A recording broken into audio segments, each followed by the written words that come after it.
Do you approach situations as a victor or as a victim? Hello, and today's weekend insight was all about the situation that I picked up on that was mainly the story of Job and how Job in the Bible and how Job basically had everything, but then the devil came up to God and said, you know what? It's easy for him to worship you because he's got everything. Now, I wonder what he would do if you took all of this away and you just left him with nothing. Would he still worship you? And so God did that. He took all the Job stuff away, and Job did still continue to worship him.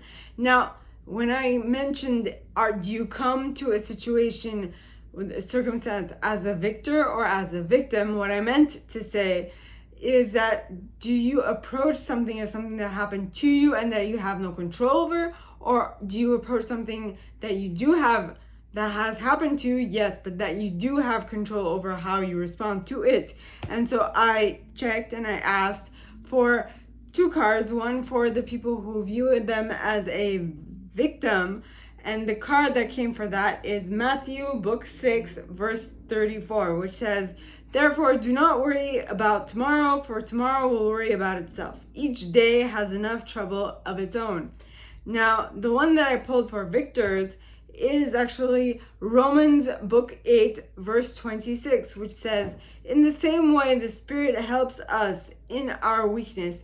We do not know what we ought to pray for, but the Spirit himself intercedes for us through wordless groans." And so what this says is that for the people who feel like victims, all you need to do is know that stop worrying about tomorrow, because tomorrow will worry about itself. That's pretty easy. So pray for today. Think about today, concentrate on today, and stop worrying about tomorrow. That's number one. And for victors, all right, this card would indicate that if you are in close contact with your intuition, with your different ways of hearing what your spirit team is telling you, you will basically know what to pray for and how to pray for it. All right? So is there something that you are having difficulty overcoming because you're coming at it from a perspective of a victim and not a perspective of victor? That is what I want you guys to ponder. So ponder that.